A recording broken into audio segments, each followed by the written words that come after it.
welcome to Being Athletic in Perimenopause and Beyond. My name is Tenille Hoogland, the host of this incredible masterclass series for which I'm having a total amount of incredible fun.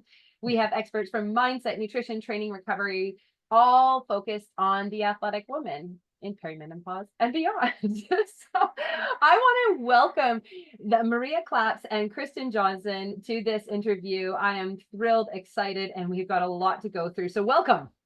Thank you.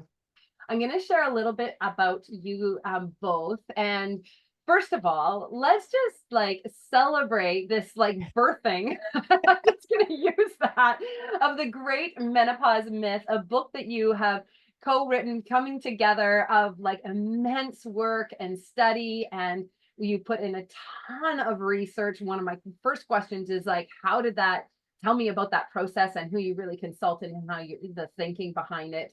But congratulations on this beautiful accomplishment. Thank you. It's based on our years of mentorship with doctors who have been doing hormone replacement therapy for decades, but it's also based on our kind of combined, we would say, almost 15 years of working with women who are, typically in their 40s, 50s, 60s, like that as well. And then based on our own experiences and the book that we wish that we had probably 10 years ago or more. Yeah, and that's how it is. It's like you have a story and then you hear all the stories and then it comes together. But it is an incredible accomplishment. And how, I'm just going to share a little bit more about each of you. So Kristin, you are a board certified in holistic nutrition. And then I'm not going to say all the number of ways for which you, but let me assure you, there's been a lot of work in understanding and the integrative health and the nutritional practices and the depth for which you come forward with your understanding, functional diagnostic nutritional, to become a functional diagnostic nutrition practitioner. You've completed advanced training in various functional testing modalities. And yeah, you're, both of you together are co-founders of the Women's Health and Hormone Education practice, Wise and Well, which is really where a lot of people can find you. And where do we keep going? So then we also have, you guys are both faculty lecturers for the Women's Hormone Network, a not-for-profit comprised of medical professionals. So this is what's really interesting, is this integration of a Western medicine and also, a natural, a naturopathic, or I don't know if naturopathic is, can I say that? More of an integrative functional. Yeah, an integrative functional nutrition background that you both have in coming together in this, because you're also, Maria, a certified health coach, again, bringing in all those different pieces. So is there anything else that you really want me to ensure that the listeners know about who you and where you come from in terms of your professional expertise?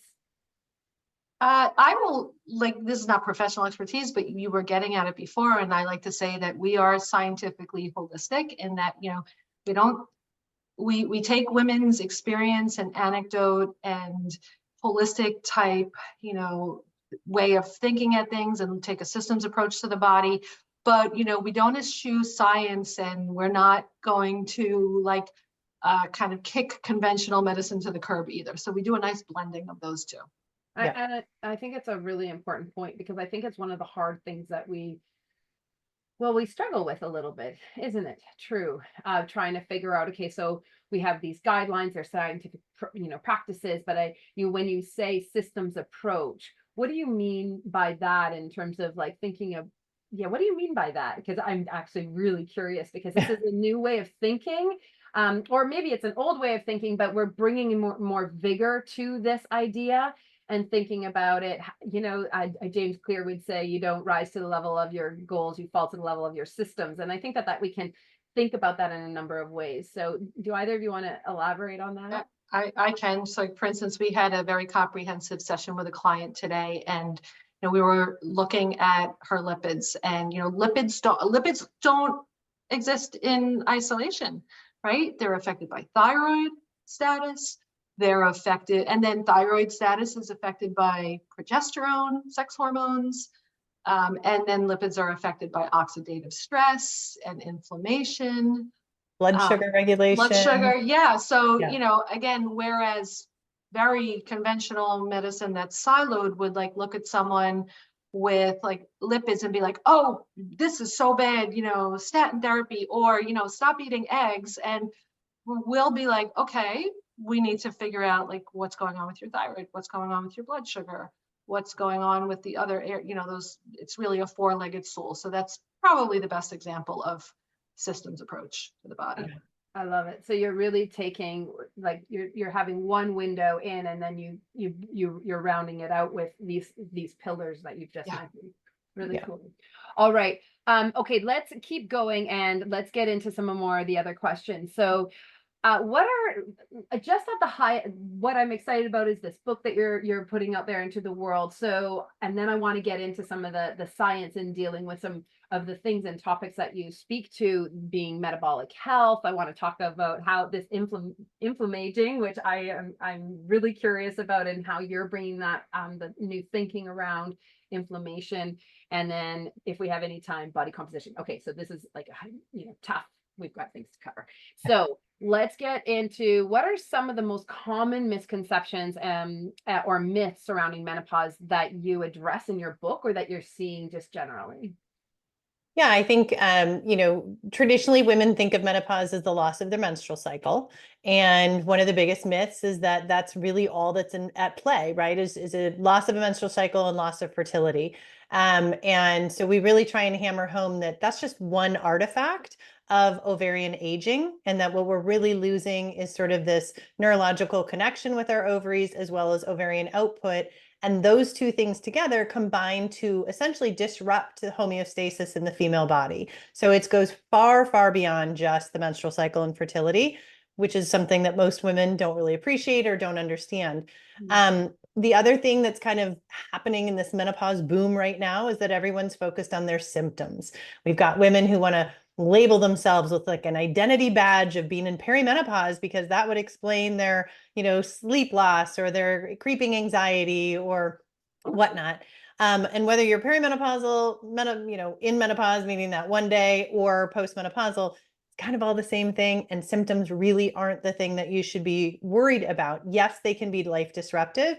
We don't want to take away women's lived experiences. There can be uncomfortable changes happening, but those are only what we're aware of, what we feel and what we might see. We want women to focus on what's happening under the hood. There are many things that are not identifiable by symptoms that will become very well known later in the 60s.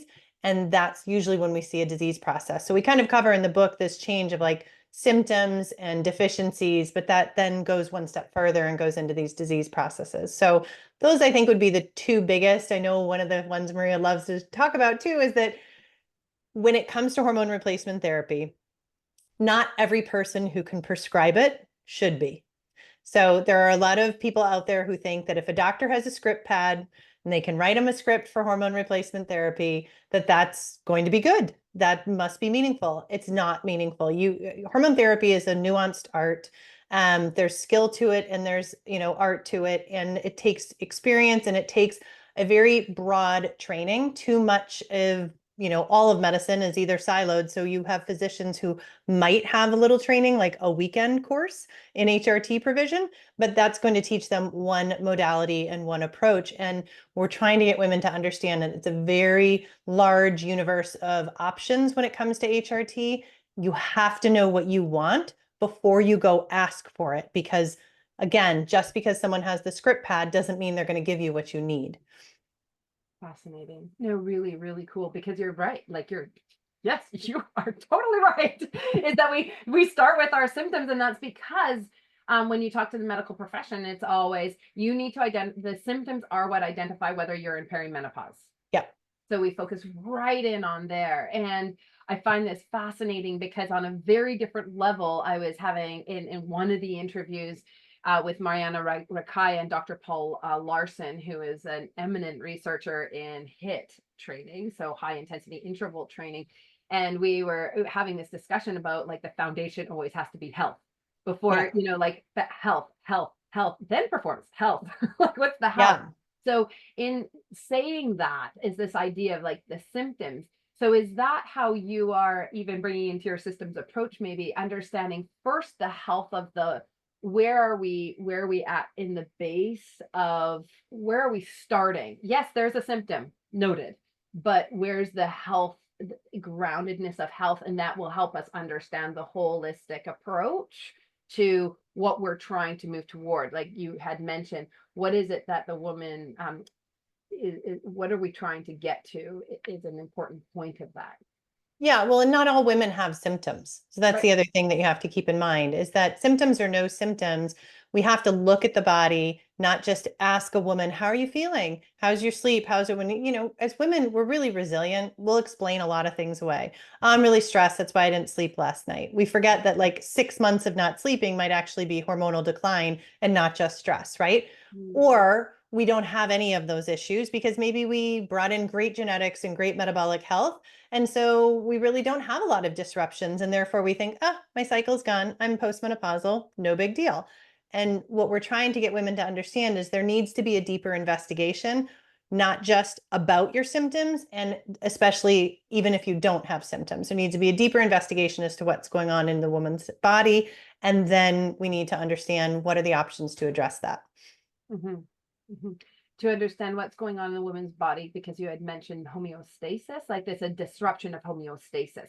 So a woman comes to you and what you're curious about is not just symptoms, but your experience of this, the broad look at. So you gave this example of one of the clients or patients that you had earlier today. It's like, because I don't know what's under there, but we need to really understand this on a number of levels: thyroid, lipids, et cetera, et cetera. Yeah. But we want women to understand whether or not they have symptoms. And this is a tall task because everyone is incredibly symptom focused. Even after we give a talk on how the body is fundamentally changing, whether or not you have symptoms, that is what we want women to understand. That menopausal transition, also called perimenopause, the body is undergoing great fundamental change, neurological, big neurological changes, cardiovascular changes, bone remodeling changes. Again, you can't see or feel or perceive a lot of these things, at least not right away, but they do become an item of perception. Sometimes it'll be mid-50s. Sometimes, women who go through the mid-50s, again, like Kristin said, they have great metabolic health. Maybe they've been athletic their whole life. Even those women, often, once they hit about our experience with thousands of women, is 62, 63. Again, even the healthiest, best eaters, most athletic women, self-care is on point. When the hormones fall and then they fall again, like there's postmenopause and then there's late postmenopause, they see issues that they wish they would have dealt with. Yeah. And I think it goes back to that first myth that it's so much more. So I think, we should probably cover that. Is you've got these ovarian hormones that are declining in their production, declining in their appearance in the body, because it's not just the cycle, it's not just fertility. What else is being affected? And I would say for especially athletes, your ligaments, your connective tissue, tendons, your muscle volume, your muscle capacity, your muscle architecture, all of that is changing. Why? Because what women don't understand is literally from top to bottom, we have estrogen and progesterone receptors all over our body. So every time these hormones are being made every month, sure, they might kick off a menstrual cycle, but they're also regulating the health of our tissues, of our mitochondria. Everything in the body for a woman is being affected. And for me, when I was in my perimenopausal years, I was competing at national and international levels in rowing, an incredibly exerting sport, training sometimes twice a day, 5 days a week, etc. I had more surgeries during my perimenopausal years than most people have in 2 lifetimes. Reconnective tissues, reconstructions, joint reconstructions, blowing tendons off the bone, having to have them grafted, etc., etc. And it wasn't overtraining. There were all the things we're being adapted for in terms of my training modality. But what was missing? My hormones. My hormones were missing. And what women don't understand is everything from the collagen matrix to the mineral matrix to the lubrication of your joints, synovial fluid, the flexion and tension of our connective tissues. all of that is in decline when our hormones are in decline. So for the athletic women, this can really result in suddenly your sprint times start to change. And a lot of women will lean into ultra training at this point and become more of an endurance-based athlete, things like that. No one's going to connect that, oh gosh, gee, Tenille, this is because your hormones are in decline. And that's why you have yet again, tennis elbow or something, right? And that piece of it kind of hits home the fact that this is literally your entire body is being kept healthy when you have ample amounts of hormones. As we lose these hormones, we're losing a lot of things beyond just that cycle and fertility. Yeah, absolutely. I think that, and this is part of what this masterclass is really, pointing to, is like, what are the types of training that we are trying, that we need to do, or that would be helpful for our body to be strong. And there is a huge amount of, discussion about injury. Yeah, there should be. It's Yes. too prevalent. And, Yeah. and the sad thing is some women either choose to or be told by a provider, just go on the birth control pill. And I get it. I mean, can be inconvenient to be menstruating when you have a race that weekend or whatever it may be. And so a lot of women, you have this double thing happening where your natural ovarian production is in decline. You're starting to lose that natural internal homeostatic regulator. And then you're also going to blunt everything and shut the system down with birth control or, similar measures. And it puts women physically at risk if they are athletes and training. It's a very difficult kind of thing to get women to understand that maybe we should not have the birth control on board and figure out a way to manage our training cycle, right? Maybe, we need to be starting to think about actually replacing our hormones before we're even fully menopausal if we're going to be stressing the body to the levels that we are. I mean, exercise, endurance capacity, recovery, all of these things are impacted when you're an athlete.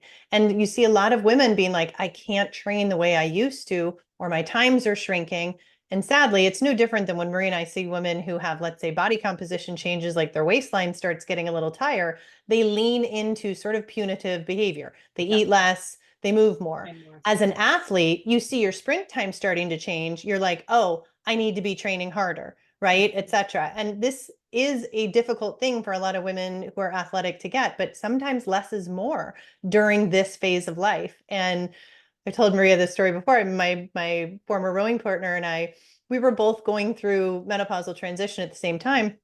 And we were gassed. I mean, you can't be training twice a day, every day, year on, year round. So we both kind of looked at each other. We're like, we're either going to burn up and quit or we're going to back it off. So we backed down to literally 3 single sessions a week for our training. And we won every race up and down the Eastern Seaboard that year. And we just kind of looked back and thought, it's interesting. We recognized our bodies were changing. So we had to change our training. And a lot of us as athletes don't choose to do that. And it does come back to bite you. Right. It comes into a fear-based approach of like, I'm going to get slower. I've got to work harder. And you're absolutely right. That's exactly what a lot of athletes do, and coaches that are not informed also push toward that. It's just like, okay, well, you're not catching on to the you're not adapting, or your progression needs to be upped, like it has nothing to do with that. Actually, it's that recovery needs to be upped rather than, and you're sleeping and all the things. Yeah, one of the things that I would really love it if you would dive into is metabolic health. And because I think we, like you had mentioned earlier, that we make this assumption, we are athletic, we do the right things, and we must be metabolically healthy. And there's a number of problems with that, because so much of us also rely on sugars to be fueling our training, and then all of a sudden we start things, and as to your point, is things start slipping. Or we do, like, it's like, why I'm doing all this work and I'm now bigger than I ever used to be. What is going on? Can you help us understand a little bit more about the tying in of those things? A lot of it has to do, we have often been saying, it's when you lose your hormones, but now I'm going to get specific. A lot of it has to do with the loss of estradiol And in perimenopause, estradiol will fluctuate, but it is, make no mistake, on its way down. So what does that mean in terms of metabolic health? Well, when we think of metabolic health, we want to be really super practical. We think of lipids, we think of oxidative stress, we think of insulin sensitivity. So why are we less insulin sensitive as we grow old? But maybe we've kept this like perfect high protein, moderate fat, lower or moderate carbohydrate diet, and we've been doing pretty well with that. But why are we not doing well anymore? That's because estradiol makes us insulin sensitive. And when that estradiol is lost, we are much less insulin sensitive. So that means any number of things. That means some of us have to reduce carbohydrates or replace them with better quality ones. And maybe some of us need to increase protein. And that could mean also paying more attention to your sleep, because we know I'm insulin insensitive with sleep issues. And for many of us, after we learn how interconnected the estradiol is to our metabolic health, we replace those hormones at physiologic levels. So, and that will make us a little bit more insulin sensitive, but it doesn't completely account for, we can't replace our insulin sensitivity in, say, our 20s and 30s. That's right. Yeah. Can you just share for the listeners, is that when we're not insulin sensitive, obviously that there's not a pulling in of our glucose, and so it's continuously running in our bloodstream. I'm wondering if you can just help us understand or elaborate on that, or just say, yeah, that's exactly what's happening, or just to bring us a little bit clearer on to why that's not okay. Yeah, I mean, it's a slow creep, right? We know that glucose, especially for athletes, glucose can be a great energy source. I don't know about the other speakers in your program, but I would say that I was a perfectly fine zero carb athlete, so I know it's possible. But our cells do love glucose, and in order to get through the cell membrane, it needs insulin to escort it. But when we start to lose our estrogen, we also start to lose our muscle volume, and muscle is our largest reservoir for glucose. So as our muscle's starting to decline, that reservoir is getting smaller, meaning we could be eating the same amount of glucose, but suddenly the amount in our blood continues to creep up because we aren't able to store it like we used to. As we start to get into these hyperglycemic states, the insulin starts to come on and come on and come on. And over time, we have this kind of diminished sensitivity at the cell membrane to the insulin's appearance. And we can end up with both hyperglycemia and hyperinsulinemia. And when we do that, it's an incredible catalyst for unfortunate cascade of things in the body, everything from the inflammation to the glycation of our lipids, which remodels them into small, dense particles, damages our endothelia of our vascular system. We don't feel great. Our cortisol starts to get changed. We can disrupt our hunger hormones. Our sleep gets disrupted. I mean, it's a horrible, horrible domino effect. And this is why women have to just accept the fact that I don't care how many carbs you've been able to pound simply because you've been working out and training all the time.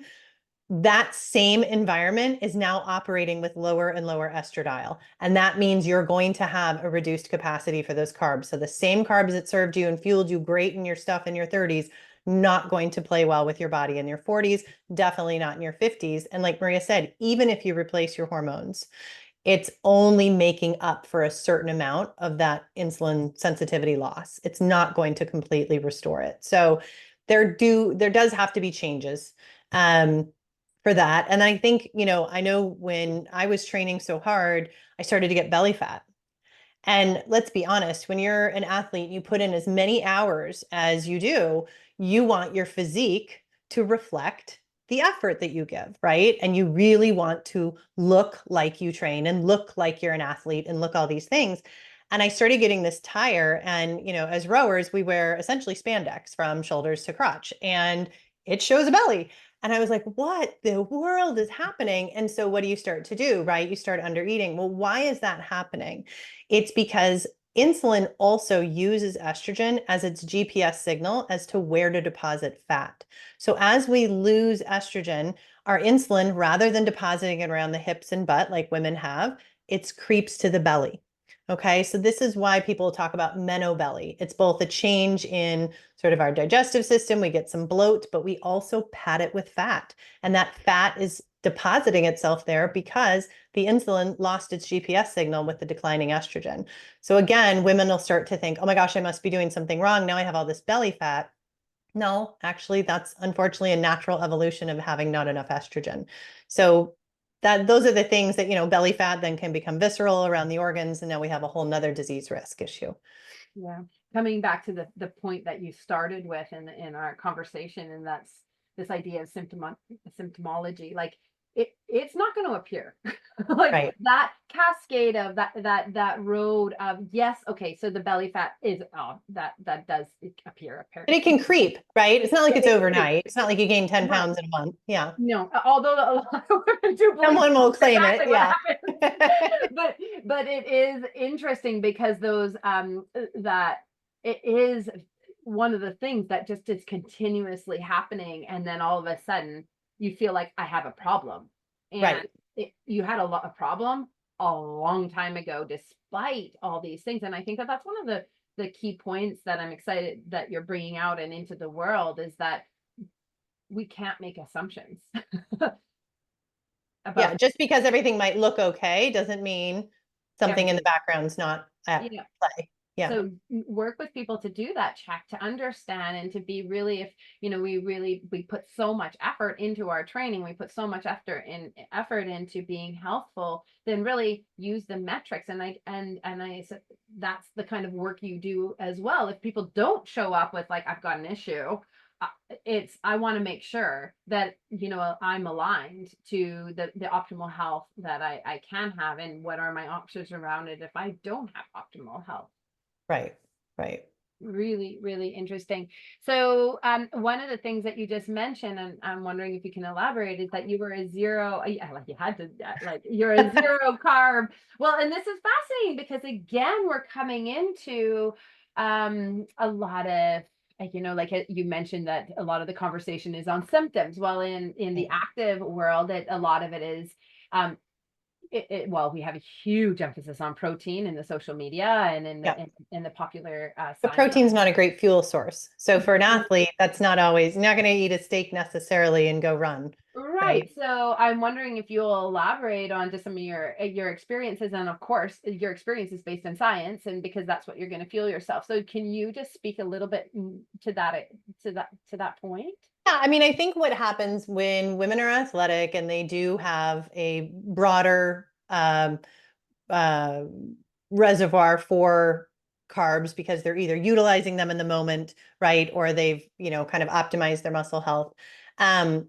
They don't realize how carb dependent they've become, to be perfectly honest. Carbs are super fun to eat. Let's be perfectly honest. They can taste great and they come in wonderful forms. Yeah. And, when they kind of can be consumed and not have a lot of, cost to them because you're an athlete, you start to sort of overlook how carb dependent your macronutrients have become.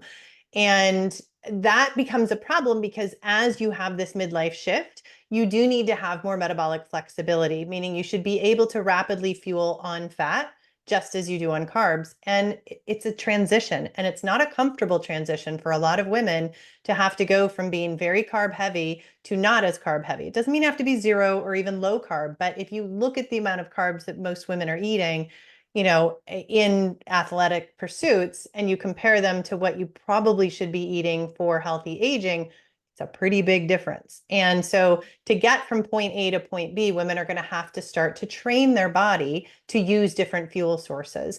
That's going to require attention to things like electrolytes and making sure that your mineral matrix of your cells are well fed so they can have their electrical signals, and you're not going to have these kind of big energy sinks and all sorts of things like that. So, I was usually the one who was consuming like an egg salad afterwards, a race or something, or peanut butter out of a jar, whereas everyone else is pounding like Cheerios. And I remember one friend would be coming with like those jet puffed marshmallows, the like giant marshmallows. She's like, "Oh, these are great." And I'm like, "Oh my God, I'd be in a coma right now if I did that," because I wasn't that dependent on it. So it does take a shift. It does take a transition. Women have to kind of step down their carbs, but learn to step up other things. And usually for, athletes, that can be a good fat-based approach. I love it. It's so fun. Yes. And what I love so much about what you're saying uh, is that it seems like there's some researchers that might be saying we're naturally fat burning. Therefore, we're already good at that. And I guess what I'm hearing you say is a bit contrary to that, is like, well, we actually might not be that as good as we think we are. Yeah, we screwed up. Yeah. We screwed up. Yeah. I mean, let's do a double check on that assumption that we already are really good at maximizing our fat oxidation. right. And it's in that assumption, if you have that as your starting point, we might have a problem. And I love it that you're bringing that forward, because you're seeing hundreds of women and speaking to, and have written a book now on it. And here you are and advocating, and as a personal example. So fantastic. Okay. Let's go into inflammation. I told you we were going to get through a lot of stuff. So inflammation, let's go there. And you say inflammaging. Do tell. Say more. We're going to start to sound a little bit like broken records, but But Perfect. so the immune system is coordinated very much by estradiol. All your immune cells have a receptor for estradiol. If something has a receptor for estradiol, when estradiol is no longer filling that receptor, that system takes a hit in a negative way. So inflammaging is so basically a menopausal woman who is not replacing estradiol and progesterone, but it's really the estradiol. Progesterone kind of just comes along as its sidekick. Oh, she is in a default state of inflammation because she no longer has a working robust level of estradiol. Okay, now that woman can be more or less inflamed based on her lifestyle habits. It's not just the estradiol, but that is a key thing. When it's missing, inflammatory cytokines go up in the body, and there is just a decoupling of the immune system.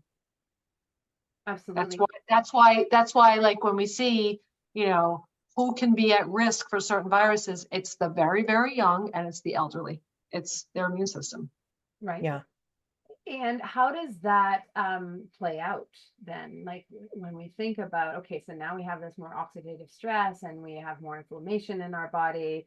I'm thinking, is that I don't want to go to the symptoms of joint pain or an inability to recover well, but can you speak to, okay, so how do we know that, estradiol is down, we're feeling this, but what are some of the things that we can start to go, oh, okay, that's what's going on?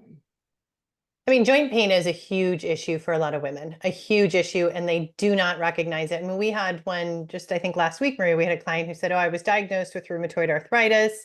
It didn't really show up on my labs, but based on all my symptoms, I can't get my rings off, my knuckles are huge and all these sorts of things. And it just, she was a private client. And so I was able to talk to her about, look, the exact same thing happened to me. In fact, I love to pull up my ring and show everyone that I have an expander section in my ring because my knuckles just blew up. And my mom did have rheumatoid arthritis. So they were like, oh, you must have it too. You're genetic.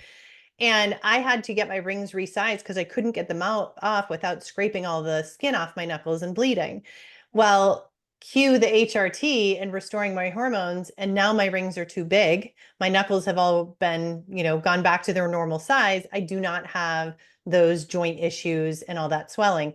But because we accept these things as a normal part of aging, women who are in the menopausal transition who end up with joint pain or injuries, they're told, oh, it's part of aging. And this is where we want to tell women, actually, it's part of hormone loss.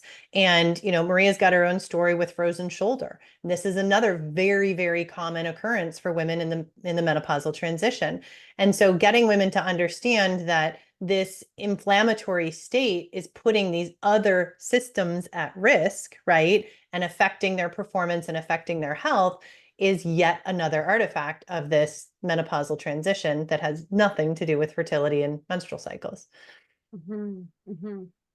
So much of what you're pointing to is an opportunity to understand, okay, so if estrogen is going, estradiol is coming down, that hormone replacement therapy or hormone therapy or menopause therapy, whichever you want to call it, is a solution. What other ways are you, is that, how do you as practitioners start to have that discussion with people? Like, is there other things that we can do, or is in terms of like, I know I'm like probing, let's talk about the nutrition. Well, it's an optimizer. I mean, Maria loves to Yeah. say it. It's an optimizer. So where do we start clients, Maria? Do we start them with HRT? Oh, no, absolutely not.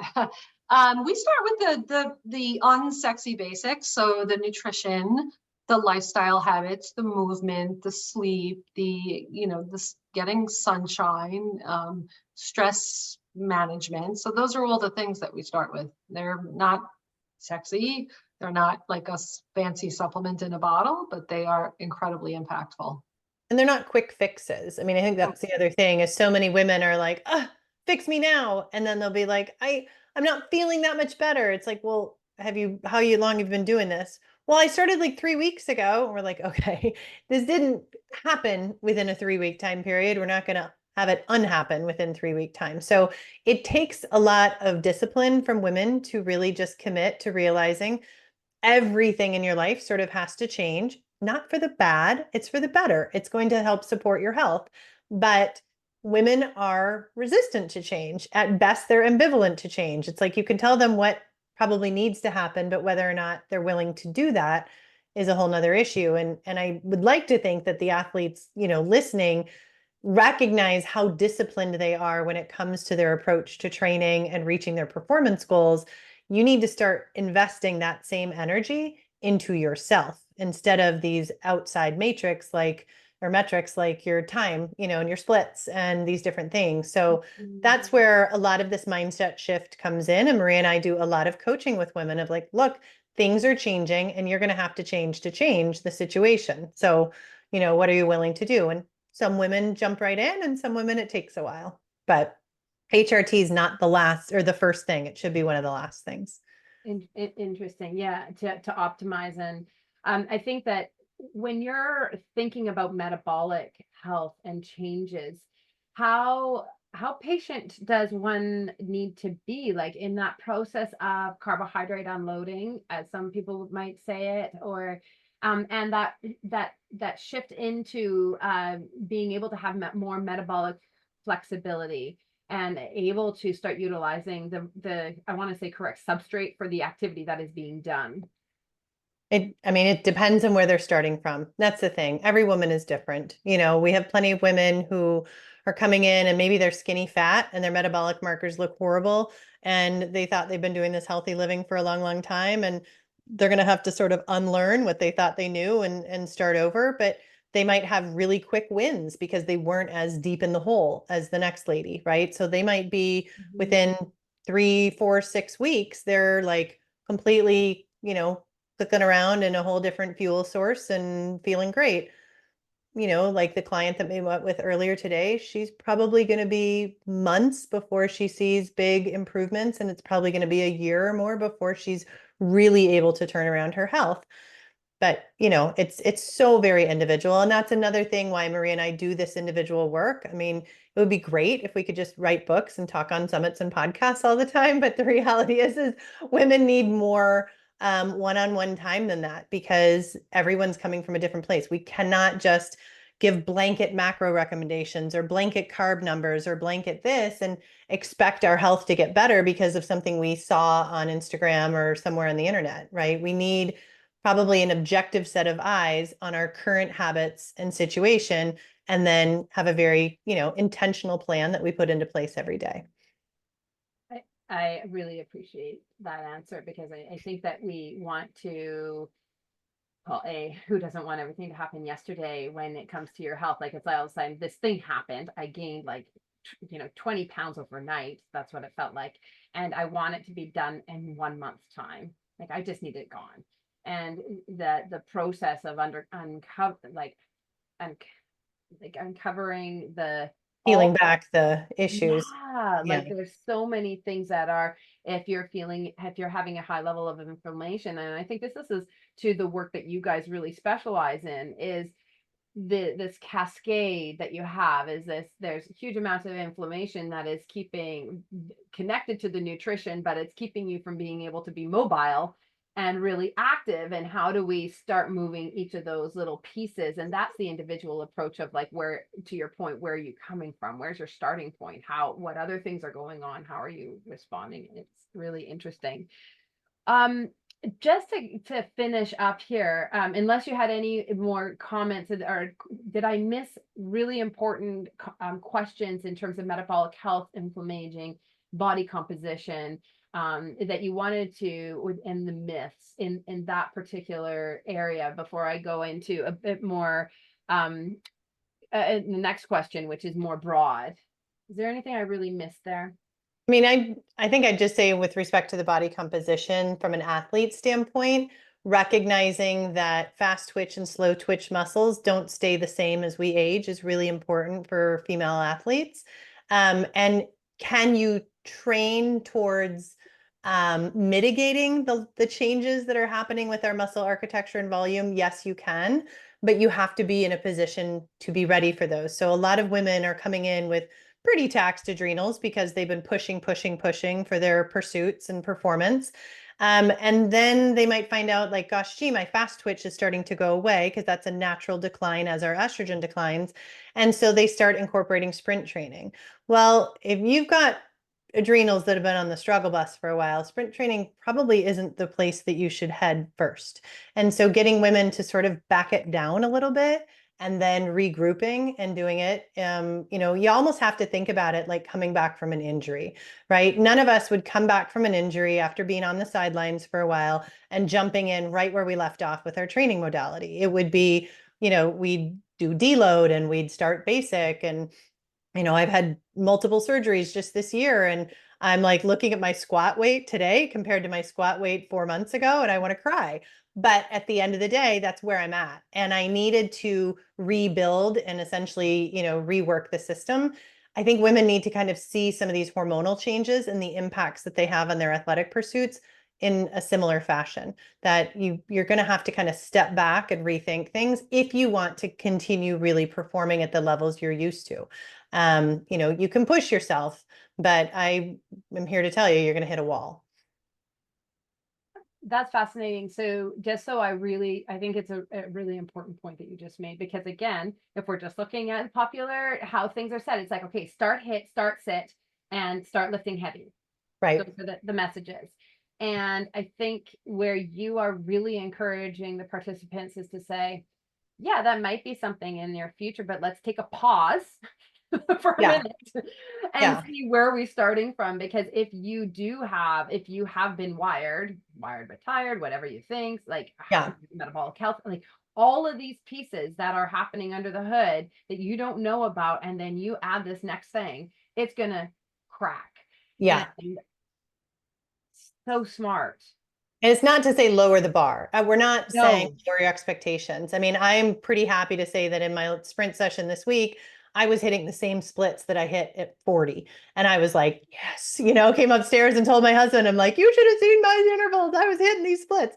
You can still get there, but it's a whole different approach. So it's just, again, it's unlearning what you think you've known works for you, embracing happily that you're just changing with age and changing hormones. And so therefore everything else is going to have to change too when it comes to your training. Excellent. Absolutely brilliant. What future projects or topics do you plan to explore in the future? Like, what are you excited about? Where are you guys going next? Oh, we want to teach more. So we've got several kind of ideas for classes coming up. One of them is going to be, why is your hormone replacement therapy not working? And we've got a rich class on that planned.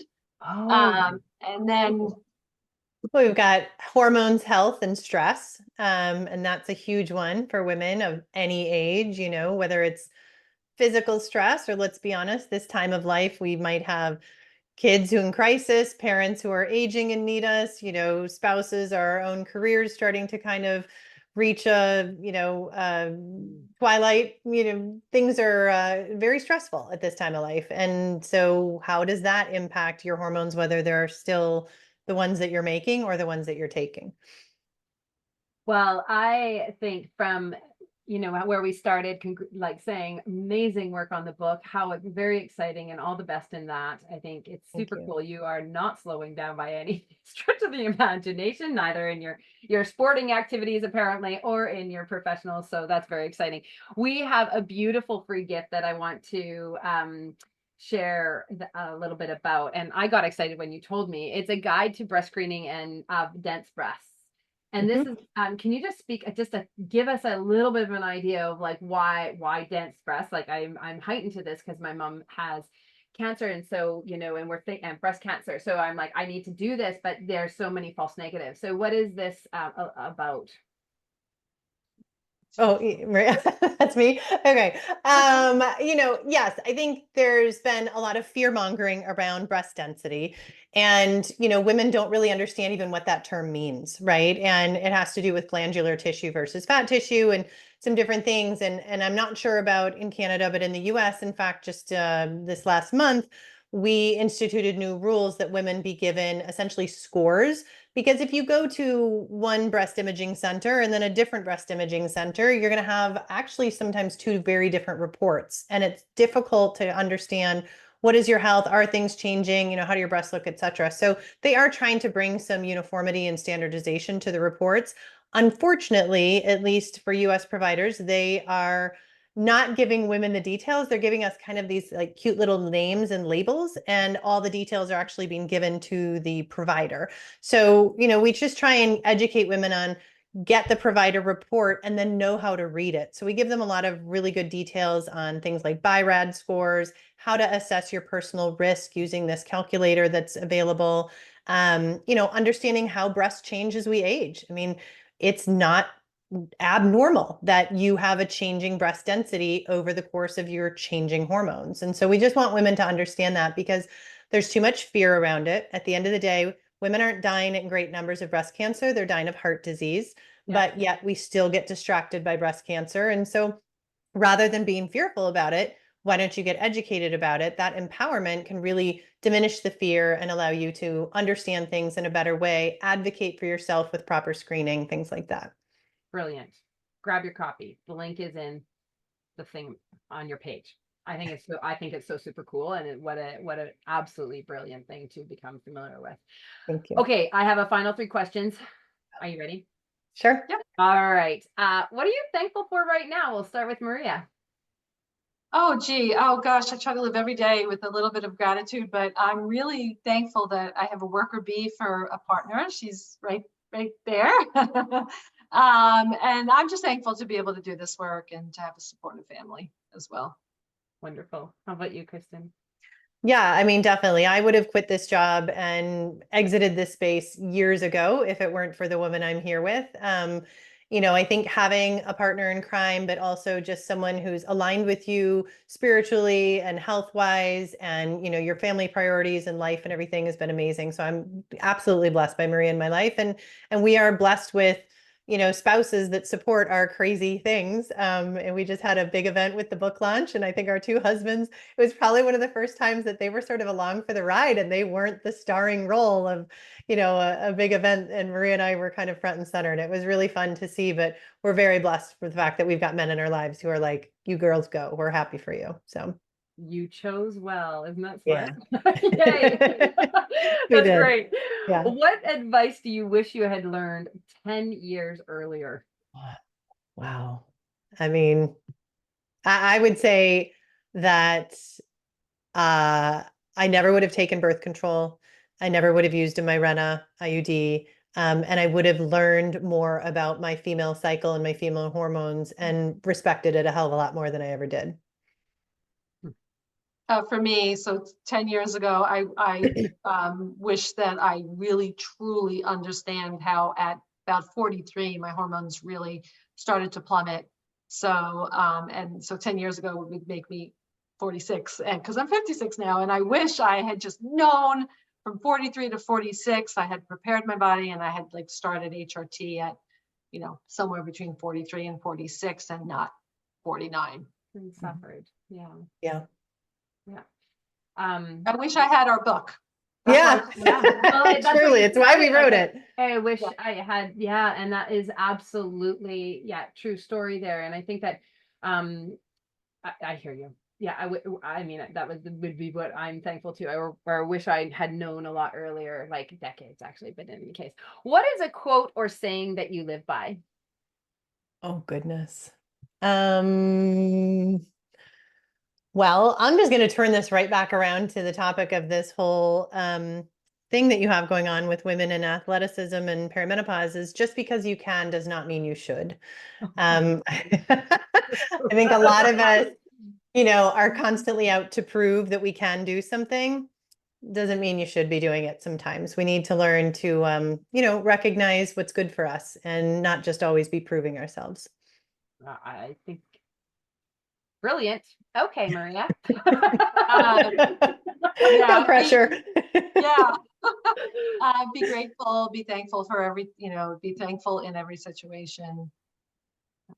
That is a good way to live by. Well, what an incredible pair you are. And thank you for working together and bringing the best out in each other, because it's really obvious and it's really exciting what you're doing.